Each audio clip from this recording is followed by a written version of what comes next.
Baik saudara-saudara yang kasih, kita langsung saja buka Alkitab kita di dalam Injil Matius pada pasal yang ke-25. Ya. Injil Matius pada pasal yang ke-25 ayat 14 sampai dengan ayat yang ke-30 ya, cukup panjang ya. Kita akan belajar dari topik mengenai talenta ya. Matius pada pasal yang ke-25 ayat 14 sampai dengan ayat yang ke-30. Kita bagi berdiri, kita akan baca secara responsorial ya. Kita baca secara lengkap ya. Saya berharap kita semua bisa saat kita membaca sudah yang kasih, kita bisa memperhatikan ayat itu ya, supaya kita bisa menangkap apa yang dimaksud oleh perikop ini ya. Baik, ayat-ayat yang genap saya akan bacakan dan ganjil bagian dari Bapak Ibu dan Saudara sekalian. Ayat yang terakhir seperti biasa yaitu ayat 30 kita akan baca bersama-sama ya. Demikianlah firman Tuhan. Sebab hal kerajaan surga sama seperti seorang yang mau bepergian ke luar negeri, yang memanggil hamba-hambanya dan mempercayakan hartanya kepada mereka.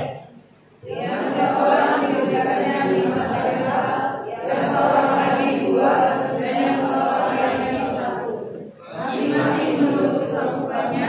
Lalu ia berkata, segera pergilah hamba yang menerima 5 talenta itu. Ia menjalankan uang itu lalu beroleh laba 5 talenta. Hamba yang menerima 2 talenta itu berbuat demikian juga, dan beroleh 2 talenta.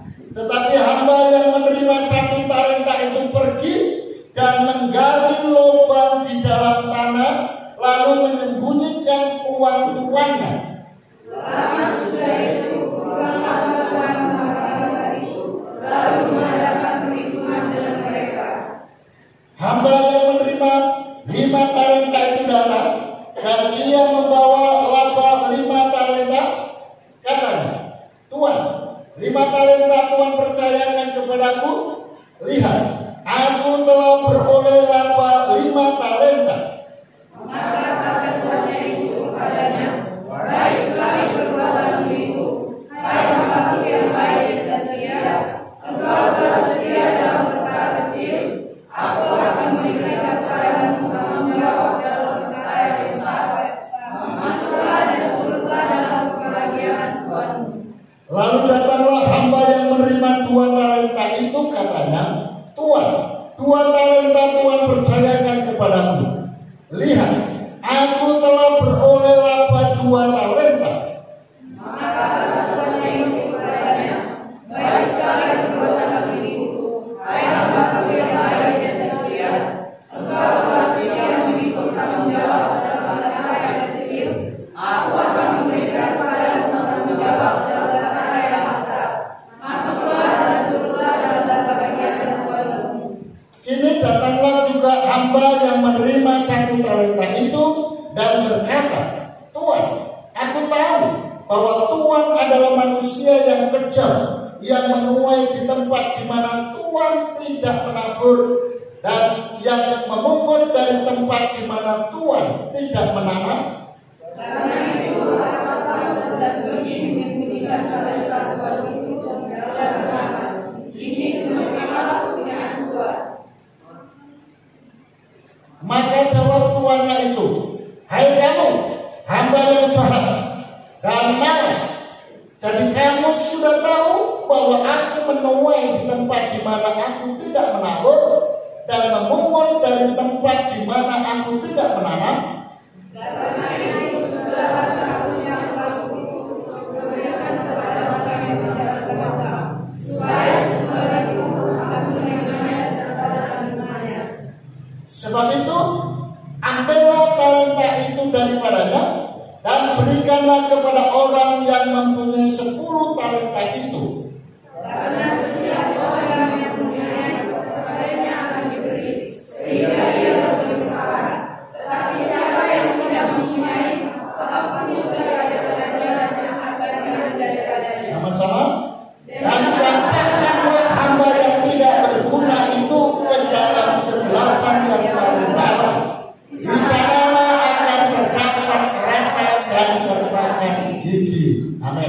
Silakan duduk saudara-saudara ya.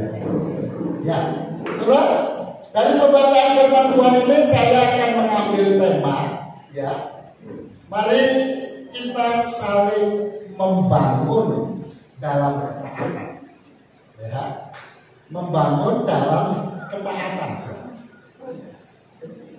Nah, kita melihat apa yang sudah disaksikan oleh Ibu Gembala.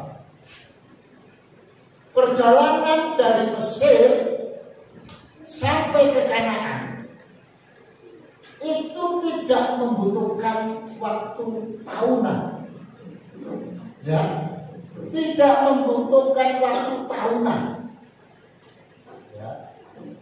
Artinya jarak itu bisa ditempuh tidak sampai 1 tahun.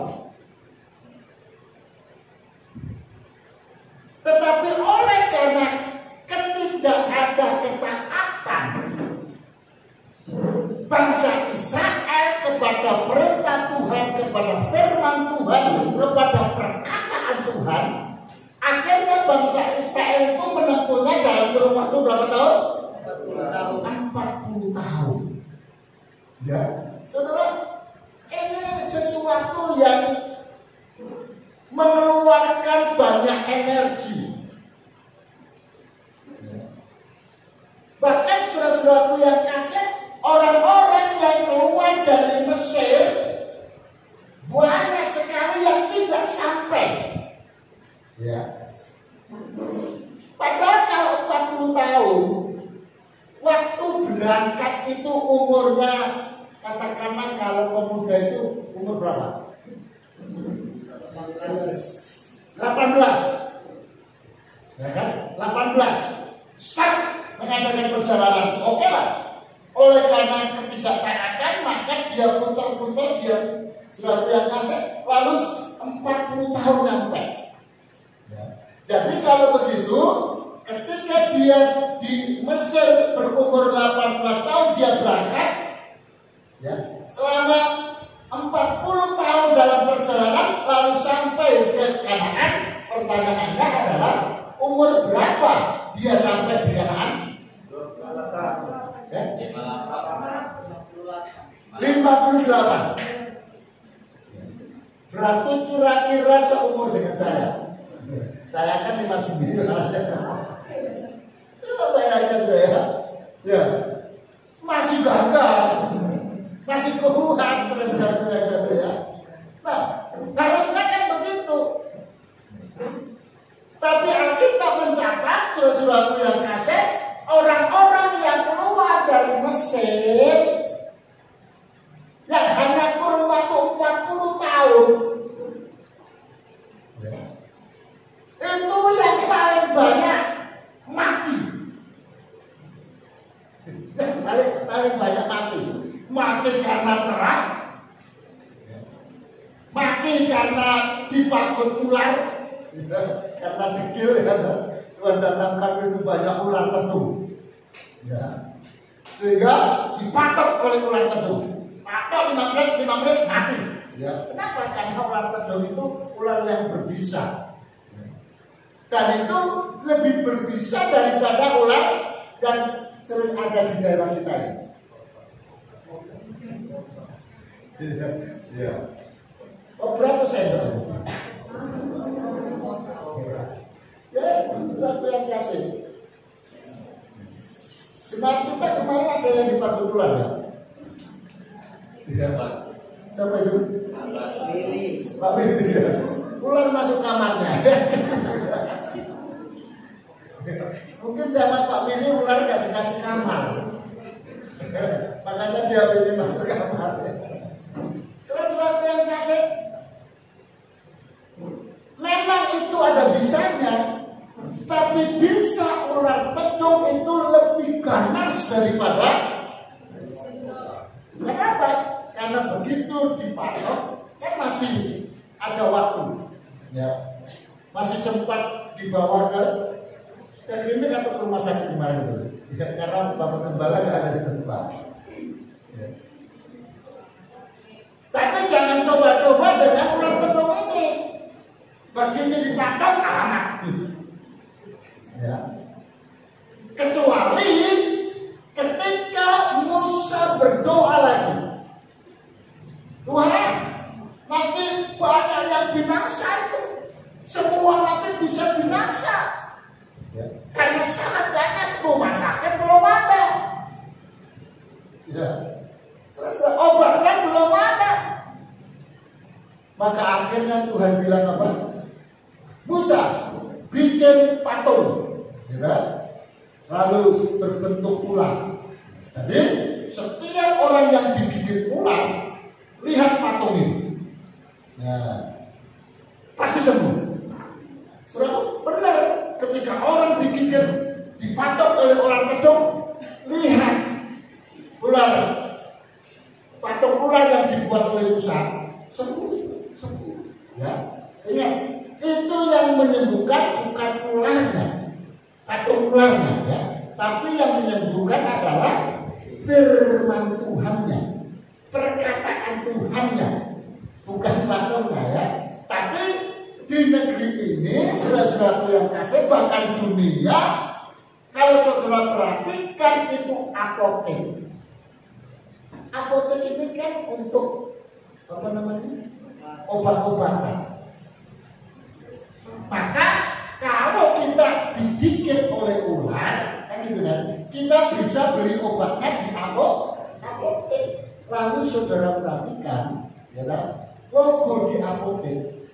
Ya, ini kan kalau ada pamfletnya gitu kan, apotek apa, biasanya ada logonya dulu. Nah, di logonya itu selalu ada ularnya. Ya, selalu ada ularnya. Perhatikanlah ya, pasti seperti itu. Nah, kenapa? Karena ini sejarah ini, ya kan, yang membuat begitu orang dipakur ular yang mau mati, ya, obatnya itu seperti itu kira-kira. Nah, saudara-saudara yang kasih, itu yang bangsa Israel akhirnya tidak banyak yang masuk ke dalam tanah Kanaan karena tidak taat, Maka itu saya mengambil tema, yuk saling membangun dalam ketaatan. Ya. Loh, apa hubungannya? Ya. Sebelum kita masuk ke talenta, saudara, saya ingin memberikan sebuah gambaran. Orang yang tidak taat itu bisa berdampak dan menyelakai banyak orang. Contohnya, kalau kita naik kendaraan, ya, biasanya kalau kita dari Tanjung Murawa mau belok kemari, ya, di Batu 11. Ya. Kalau dari Tanjung Murawa pas Batu 11 itu kan nggak ada simpang, ya. Artinya nggak ada tempat untuk belok langsung ke Batu 11 ke bendungan atau ke tempat kita. Dia harus lewat dari apa, Gapura, dari gang yang kemarin, nyampe di depan kantor polisi, Polda, gitu. Itu memang ada belokan, tapi kita dilarang belok di situ, ya. Kita dilarang belok, lalu kemudian kita lurus lagi, pas di depannya pintu yang kedua Polda, ada belokan lagi. Di situ pun dilarang berbelok. Maka harus lurus lagi. Nah, lurus lagi ada di depan gereja Katolik, ya, ada belokan. Tapi di situ nggak boleh belok. Nggak boleh belok. 3 belokan kita tidak boleh belok. Belokan keempat, ya, baru boleh belok. Nah, cobalah kita berpikir, ya, sebagai pribadi kita. Kalau kita berpikir jujur-jujuran, ayo kita berpikir jujur-jujuran. Siang hari kita antar bawa mobil, bawa kereta. Kita mau ke Batu 11 ini. Ya. Saya mau tanya, nggak padat sih sebetulnya. Ya. Padat lancar lah, padat tapi lancar. Nah, yang sering terjadi adalah ketika kita memasuki belokan yang pertama, walaupun itu sudah ada tulisan dilarang belok. Karena kalau kita mengikuti aturannya pas belok yang diperbolehkan, itu kan melewati 3 belokan. Belokan keempat baru bisa belok. Loh, itu kan jauh.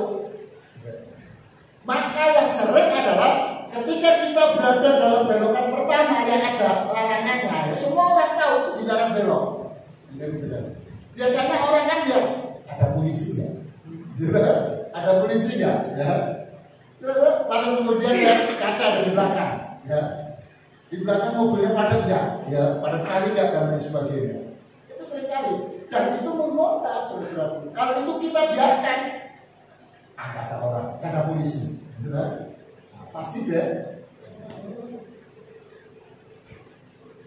Nah, saudara, kalau satu belok, belakangnya itu belok. Kalau dia mau ke batu 11, belakangnya lagi mau belok juga belok di situ juga. Nah, ketika itu bertumpuk-tumpuk, itu akan mendatangkan kemacetan.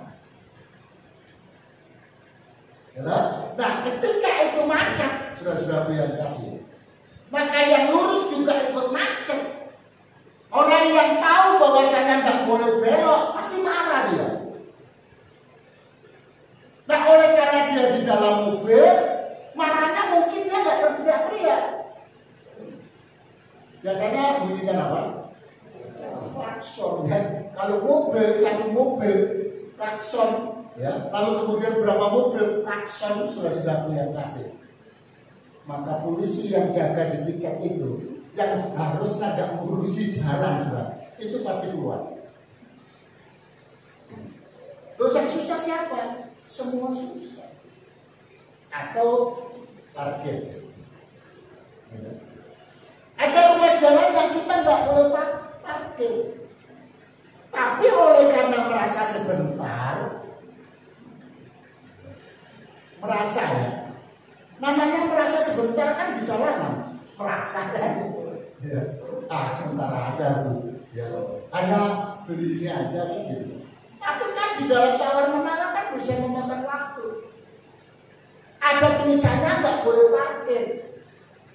Tapi oleh karena merasa, apalagi orang Medan, sudah yang sebentar saja, ya, harus itu. Datang yang lain. Dia akan parkir juga tuh. Ada kawan yang parkir itu gak apa-apa. Datang lagi ada lain. Akhirnya nunggu jadi macet juga. Bermasalah. Itu terjadi karena tidak taat. Coba kalau taat, ya, tentu tidak akan menjadi masalah. Nah, saudara-saudara yang kasih, dalam pembahasan tentang talenta ini, kita akan belajar tentang 3 hal, ya. Ada 3 segmen, saudara. Yang pertama adalah pembagian talenta. Jadi talenta itu, ya, mempunyai 2 pemahaman, maka tergantung kalimatnya. Talenta itu bisa berbicara tentang bakat yang Tuhan berikan kepada kita. Tapi talenta juga itu berbicara tentang mata uang. Tentang mata uang. Nah, saudaraku, yang pertama pemberian talenta. Ada yang diberi 5 talenta, ada yang diberi berapa? 2 talenta, ada yang diberi 1 talenta. Ya. Loh, ini berarti talenta ini apa yang dimaksud? Bakat keahlian kita atau berbicara tentang uang? Ya. Nah, saudara yang kasih. Lalu kemudian segmen yang kedua membicarakan tentang pengembangan talenta. Jadi talenta itu harus dikembangkan, harus dijalankan, harus diusahakan supaya yang 5 itu tidak kembali tetap 5. Harus ada pengembangannya. Maka yang 5 jadi 10. Segmen yang ketiga adalah perhitungan talenta. Akhir dari perjanjian itu, hasilnya apa? Nah, ini ada 3 ya, ada 3. Nah, saudara yang kasih, saya ingin mengajak kita semua untuk berpikir, apa sih talenta ini? Kalau talenta ini berbicara tentang uang, berarti sesungguhnya 5 talenta itu berapa banyak sih? Ya. Dan kalau umpamanya dihitung-hitung, 1 talenta 1.000 rupiah. Loh, kalau 5 talenta berapa? 5.000. Kalau 5.000 dipakai untuk modal sekarang, untuk apa? 5.000. Iya. Modalnya anak sekolah minggu ataupun kaum muda, ketika itu untuk cari dana itu yang ada makanan pasar. Pernah Bu Gembala modalnya 5.000? Tidak ada.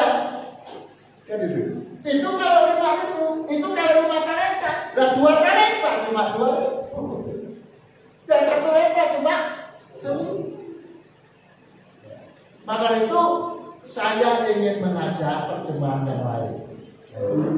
Ayo kakak, baca di dalam terjemahan masa kini, Alkitab terjemahan masa kini, supaya kita tahu gambarannya. Tapi apapun sebelum kita masuk ke situ, saya ingin mengajak kita semua. Tuhan kasih ada 5, ada 2, ada 1. Ya. Tuhan kasih itu bukan berdasarkan kepintaran, bukan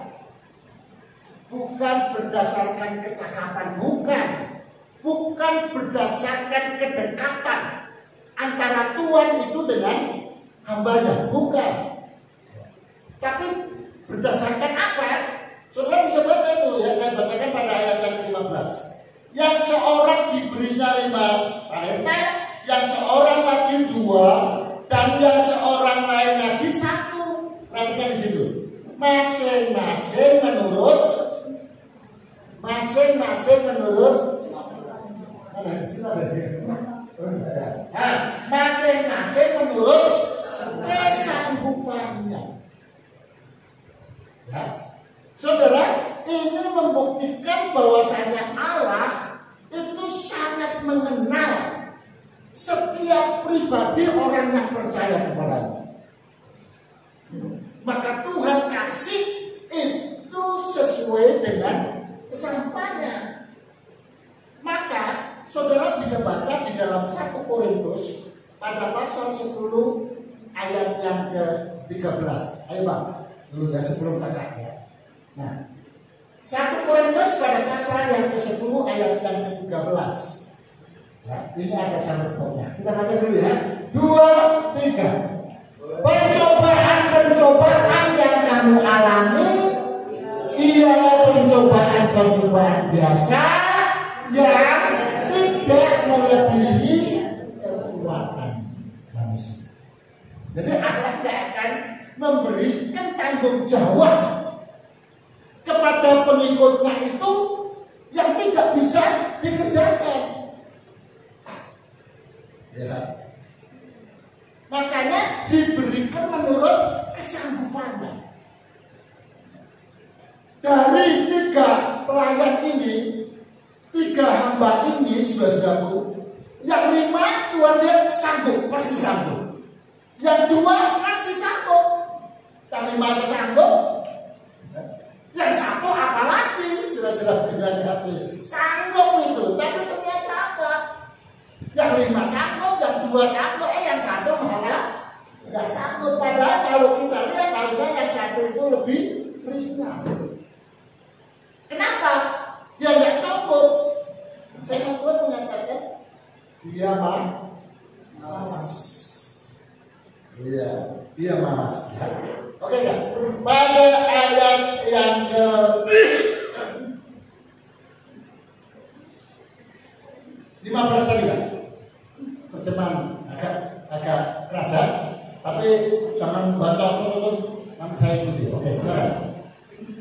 Tuhan. Ya.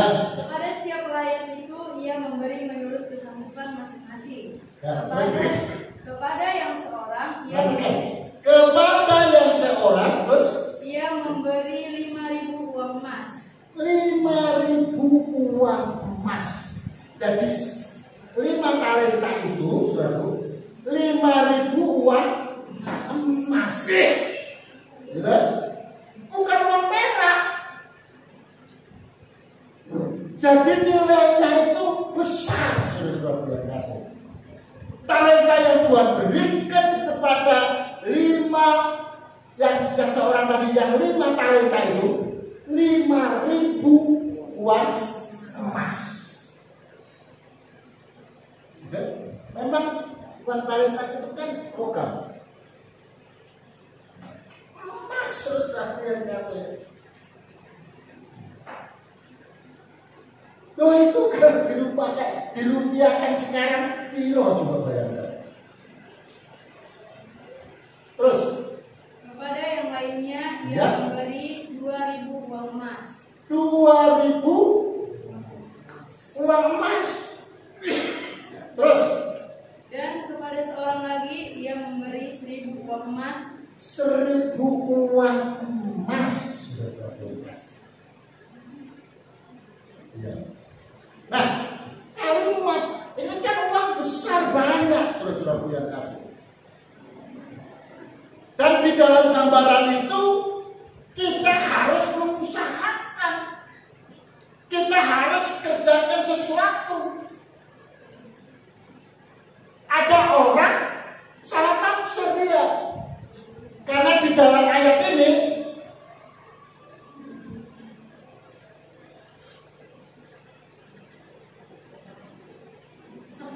mana yang setelah dikasih talenta lalu kemudian menjalankan uang itu?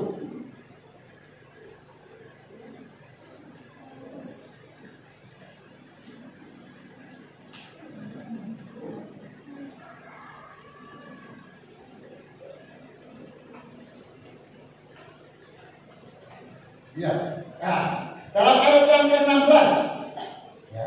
Segera pergilah hamba yang menerima 5 talenta itu, ia menjalankan uang itu lalu beroleh laba.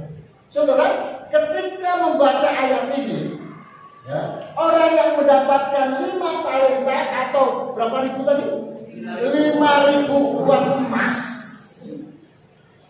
menjalankan. Nah, kalimat menjalankan itu ditangkap. Kalau orang kita dengar yang menjalankan uang itu yang bagaimana sih? Halo, orang menjalankan uang itu bagaimana sih? Itu orang menggunakan uang. Surat-surat yang kasih orang yang menggunakan uang lalu kemudian mengutip ayat ini di Alkitab ada menjalankan uang. Ya. Padahal coba Kak masa kiri tadi. Ayat yang 15 tadi coba. 16. Pelayan yang menerima 5.000 uang emas itu telah pergi berdagang. Nah, menjalankan uang. Tetapi apa? Berdagang. Ya. Berdagang, saudara-saudara yang kasih, bukan jalan uang. Walaupun terjemahan baru dalam Alkitab kita, ia menjalankan. Ya. Jadi sebenarnya dia upayakan ini uang ini supaya bertambah oleh karena dengan untuk modal usaha. Itu yang benar. Ya, itu yang benar. Nah, itulah sebabnya saudara-saudara yang kasih, saya perhatikan pada catatan saya ini, setelah Tuhan itu memanggil ketiga hambanya, diberikanlah mereka masing-masing menurut kesanggupannya. Ini kan gambaran tentang kerajaan surga. Sebetulnya di sini Allah menginginkan kepada kita, sebetulnya kita ini setiap pribadi diberikan kepercayaan oleh Tuhan. Ya, diberikan talenta oleh Tuhan, karena itu bagi gambaran saja. Maka talenta yang kita berikan, baik itu yang berupa uang, diberikan rezeki oleh Tuhan, atau berupa talenta bakat, saudara, maka ini harus kita kembangkan. Maka setiap orang percaya, Tuhan menginginkan semuanya itu jadi murid.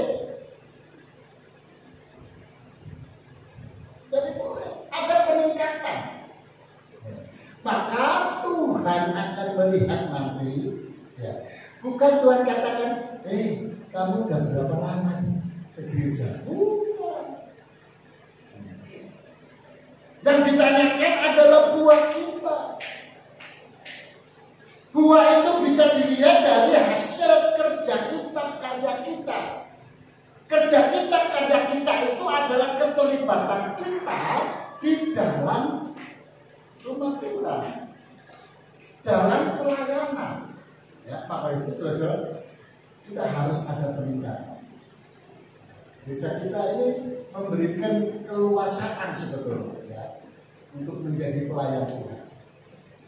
Karena itu bagian daripada talenta yang harus kita kembangkan. Tapi di surga kita tidak ditanya berapa banyak uang di bank. Kenapa? Karena di surga tidak perlu lagi uang. Lalu jalannya aja dari emas. Dari emas. Terus ini emas dapat berapa gram itu? 1 gram berapa? Berapa? 1 gram berapa emas? 1 juta. 1 juta kayaknya. Bisa jalan untuk emas. Beda dengan orang Jawa ya. Mas Bambang itu 80 kilo. Dijual.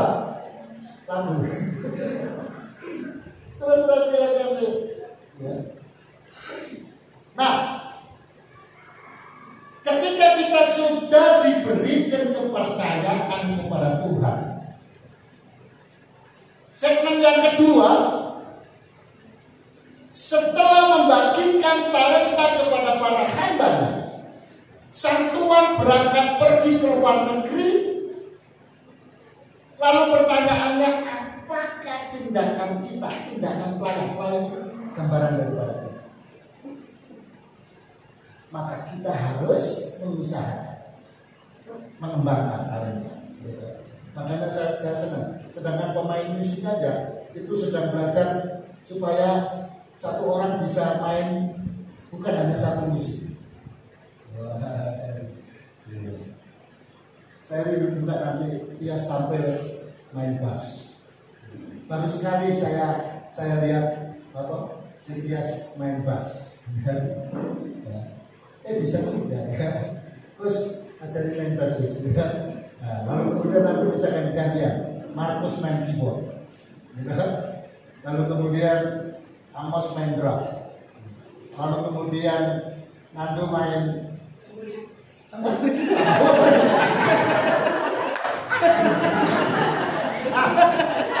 kalau laki-laki jangan main tamborin. Nanti dia bikin saudara kita jangan ya. Oke ya. Nah, ketika mereka pergi lalu kemudian berdagang, saudaraku, semuanya yang dua dapat laba. 2 kali Tuhan katakan apa? Tuhan 2 kali itu bosnya itu yang memberikan talenta uang itu, dia lebih jelas mengatakan pada ayat berapa itu? 2 kali itu ya. Ayat yang ke-21, maka kata tuannya itu kepadanya, baik sekali perbuatanmu itu, hai hambaku yang baik dan setia.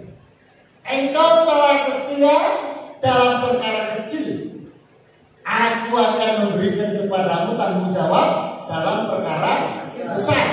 Sudah itu, masuklah dan turutlah dalam kebahagiaan Tuhanmu. Ya, perhatikan, yang 5 bisa menghasilkan 5. Tuannya bilang bagus, bagus, ya. Engkau setia perkara kecil, ku beri tanggung jawab besar. Ya. Lalu kemudian yang kedua, ya, jumlahnya tidak sampai separuh, karena modalnya yang dikasih cuma 2. Dia kembalikan 4. Lalu apa katanya? Kata Tuhan itu, ya. Dalam ayat yang ke-23, maka kata tuannya itu kepadanya yang 2 talenta jadi 4 talenta, baik sekali perbuatanmu itu, hai hambaku yang baik dan setia. Engkau telah memikul tanggung jawab dalam perkara yang kecil, aku akan memberikan kepadamu tanggung jawab dalam perkara yang besar. Terus masuklah dan turunlah dalam kebahagiaan Tuhanmu. Ya, coba perhatikan, sama enggak kata Tuhan tadi? Sama. Di dalam kita mengembangkan talenta yang Tuhan berikan kepada kita, itu dibutuhkan kesetiaan yang terpenting, saudara-saudara kasih. Karena Tuhan tidak melihat berapa banyak yang kamu hasilkan. Ya, Tuhan tidak perhatikan itu. Berapa banyak yang kamu hasilkan. Tapi yang Tuhan perhatikan adalah seberapa setia engkau melakukan tanggung jawab yang aku berikan kepadamu. 2 talenta no problem. Ya, mengembangkan jadi 5 talenta no problem, tidak masalah. Ya. Ketika engkau berkembang, ya, yang Tuhan lihat adalah kesetiaanmu. Maka itu sudah punya kasih, ayo kita memproteksi diri, ya, melihat diri. Jangan melihat orang lain, ya. Seberapa baik, seberapa besar kita setia kepada Tuhan. Ya.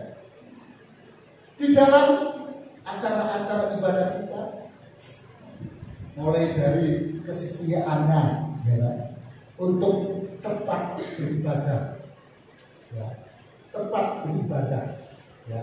Kita dulu menemukan tentang excellent, ya. Nah, nomor 1 yang excellent itu apa? Tepat waktu.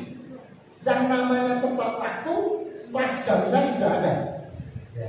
Itu harusnya sebetulnya tepat waktu itu sebelum jamnya sudah ada.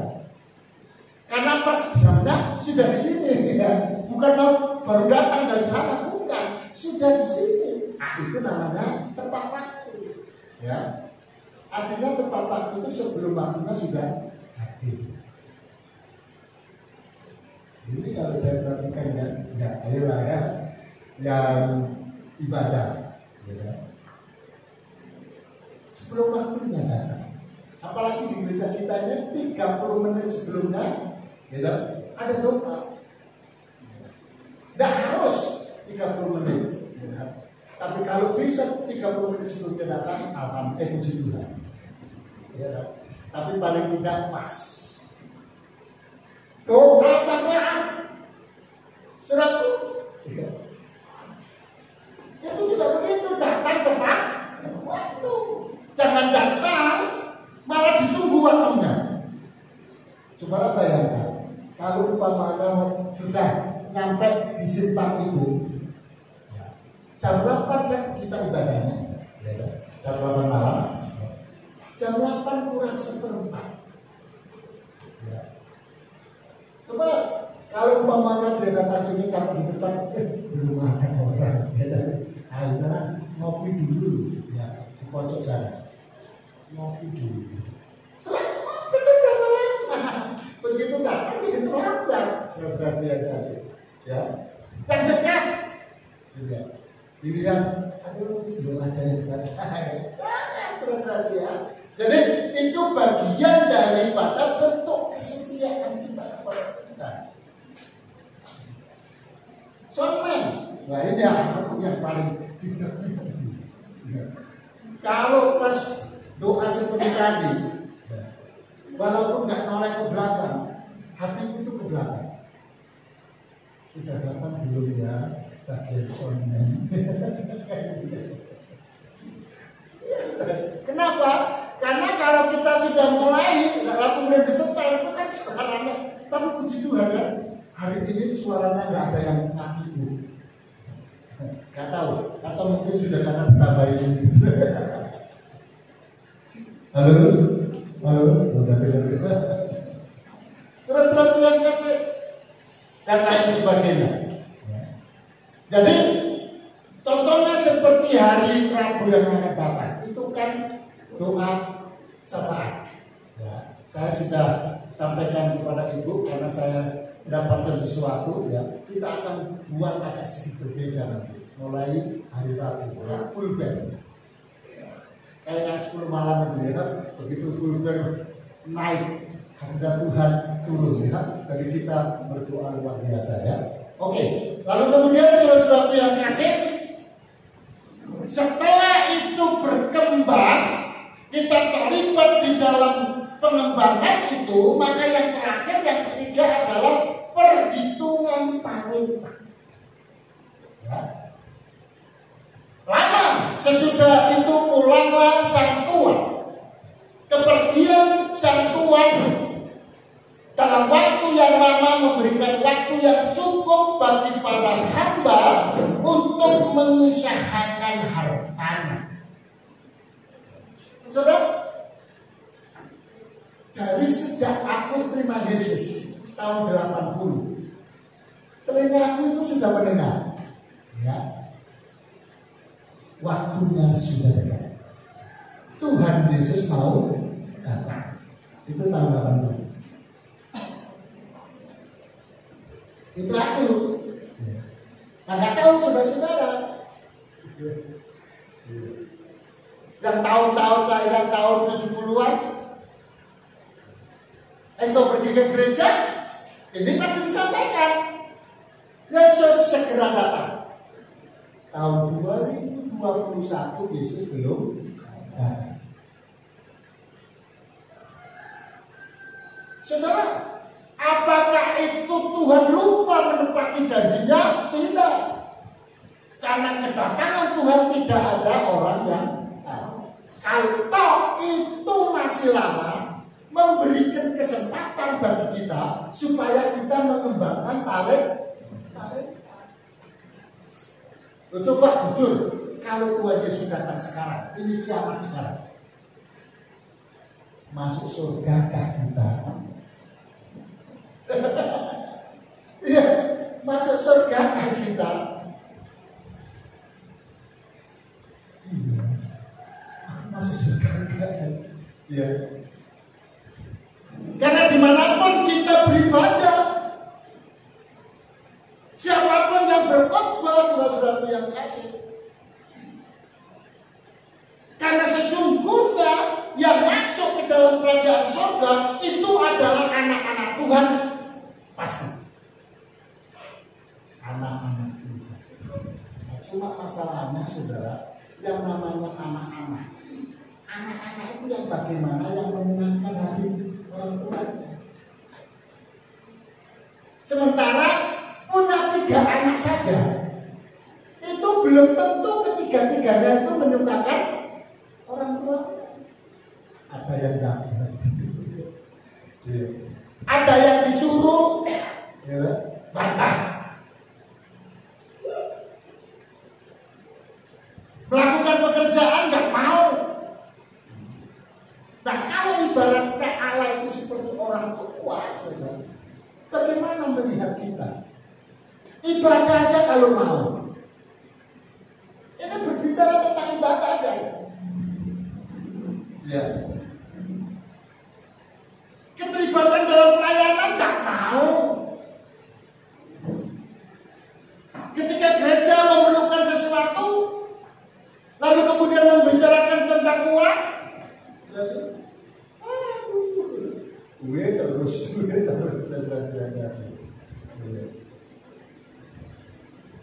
apalagi perburuan mengabadikan diri. Sudah, maka dari itu kita kesampaikan itu, lalu kemudian kita fokus, ayo kita menjadi anak Tuhan yang benar-benar anak Tuhan, bukan anak-anak gampang katanya. Anak-anak gampang itu adalah orang Kristen tapi masih melibatkan dalam hidupnya itu okultisme, percaya kepada Tuhan tapi ragu-ragu. Itu anak gampang. Orang yang seperti ini, nah, gimana kalau umpamanya itu, Ustaz? Ya, maka itu saudara-saudara yang kasih, ayo kita melihat dari setiap pribadi kita. Dan katakan bukan hanya keselamatan saja. Bahkan dalam ayat yang berulang-ulang dikatakan baik sekali perbuatanmu, karena kita sudah terlibat di dalam pelayanan, mengusahakan apa yang aku berikan kepadamu. Baik sekali perbuatan itu, hai hamba yang baik dan setia, engkau telah setia pada perkara yang kecil, aku akan memberi engkau tanggung jawab perkara yang besar. Tapi berbeda sana kiri, tapi berbeda dengan yang satu tadi. Ya, apa kata Tuhan itu kepada yang satu itu?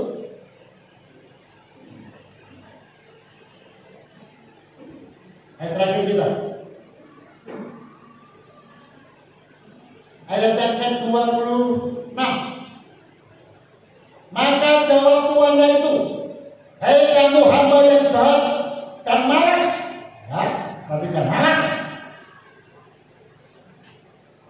Jadi kamu sudah tahu bahwa aku menuai di tempat di mana aku tidak menabur dan memungut dari tempat di mana aku tidak menanam. Karena itu sudah seharusnya uangku itu kau berikan kepada orang yang menjalankan uang. Ya, nah kalimat ini menjalankan uang. Nah ini yang ditangkap, ya diterima secara automatis. Alkitab mengajarkan kita harus menjalankan uang. Nah, ya, tadi kita sudah baca mereka pergi berdagang, ya, berusaha, ya, bukan menjalankan uang. Ya. Lalu kemudian karena itu sudahlah seharusnya memberikan kepada orang yang menjalankan uang atau yang berdagang, supaya sekembalinya aku menerima serta dengan bunganya, maksudnya labanya, ya, hasilnya, ya.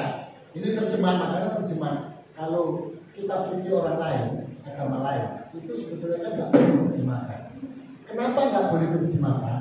Karena terjemahan itu bisa mengurangi makna yang sesungguhnya. Kayak ini kan menjalankan uang. Ya. Padahal terjemahan yang lain itu berdagang, berusaha, bukan menjalankan uang. Ya, bukan menggunakan uang seperti itu yang dimaksud. Ya. Nah, sebab itu ambillah talenta dan seterusnya. Lalu kemudian ayat yang terakhir, dan campakkanlah hamba yang tidak berguna itu ke dalam kegelapan yang paling gelap. Di sanalah akan terdapat rata dan kertak gigi. Ini berbicara hamba. Hambanya binasa. Kalau itu diganti status sebagai anak Allah, ini anak Allah ini, hamba ini sama dengan anak Allah itu anak yang gampang, anak yang gak bertobat, anak Allah yang tidak bertobat. Maka itu sesuatu yang kasih kita semua kita renungkan apa yang ada di dalam pemberitaan ini. Ya, Romawi silakan di depan. Demikian juga dengan suami kita sehingga kita dapat kepada Tuhan. Kita semua balik berdiri sesuai